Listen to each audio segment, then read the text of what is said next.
So, there's some people who are doing exams, who are doing practice for a football match that will not happen. There will not be that kind of extra content. There's not going to be an election in 2027 for presidential. Say that again. Yes, there's not going to be a content.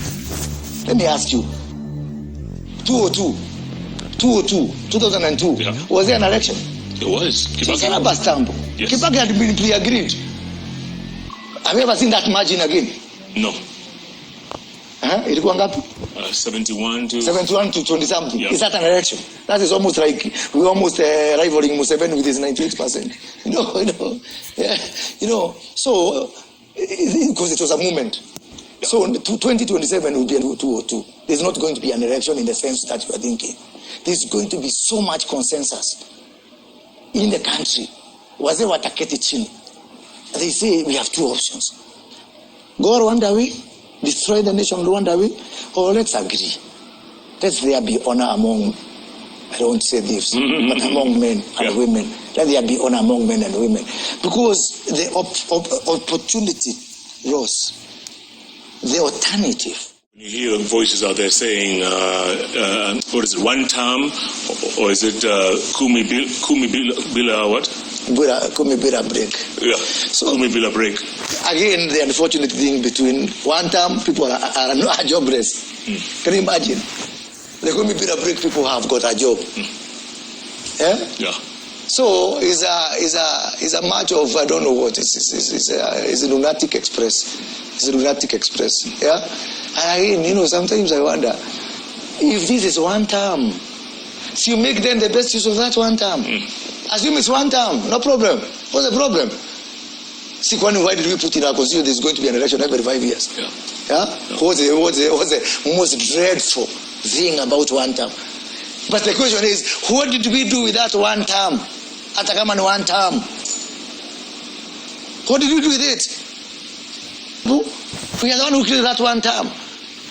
I will continue milking the one term for the benefit of Kenyans until the last moment of that one term. Yeah? Because this government is not for William Ruto. This government is for the people of Kenya. Do you agree with Moses Kuria's narrative that Gachagua and his political wave will fade before 2027? It's a marriage. DCP as a political party has actually come to take over and lock William Ruto and UDA out of the mountain region. And I think Gachagua is actually here to stay, to give William Ruto enough headache come 2027. It is evident that he has already panicked, so I don't understand where Kuria is getting the narrative that Gachagua'S wave will fade before 2027. Do you agree? If you look closely at the nature of Gachagua'S politics, it focuses on the people of Kenya, the citizens who are actually in need. Hence his slogan, Skiza Ground, a party that is ready to air out and freely express the differences, shortcomings of the ruling party. Now, Kuria was once a cabinet secretary and was removed and given a position of an advisor of the state government, a minor position.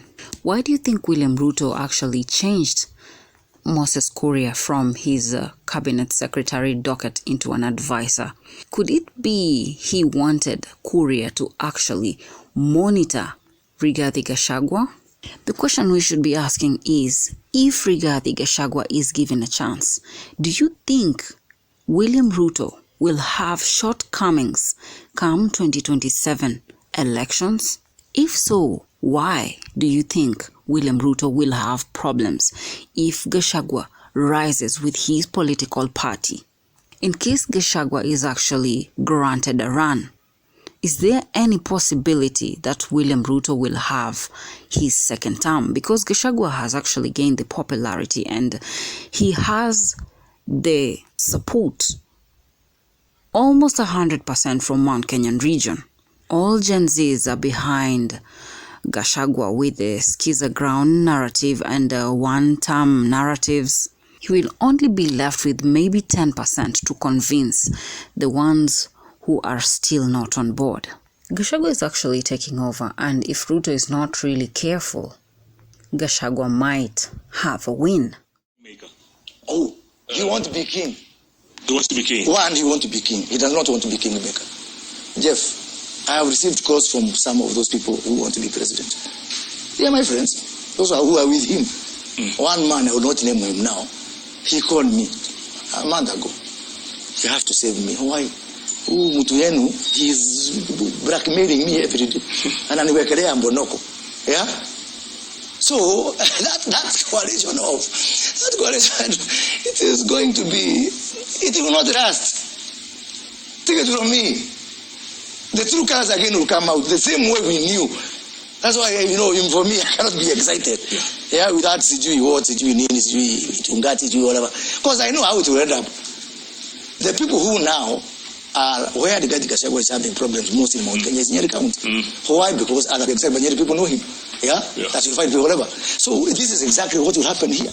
All of them, they will go realizing, and by the way, before you ask for a job, I should ask you for CV of your last job. So because now people are saying, you ask you come with a referral from your past job. Because people are saying, this man is going to make me president. Halafu, 1 year down the line, 2 years down the line. Before we had a stigma as a community that our community cannot vote for another person. Correct. Now we are acquiring another one. Even if they vote for you, down the line up 1 year, 2 year maximum. These people. Me, I think, I am very sad for my community because this branding will stick. And by the time, my friend Jeff, I travel a lot. I travel around the country. I talk to people. Nowadays, people are looking at me. You just go somewhere, people are looking suspiciously. I go to Nyanza, I go to Western, I go to wherever, and I find, so that's what I am calling the era of judgment of this man.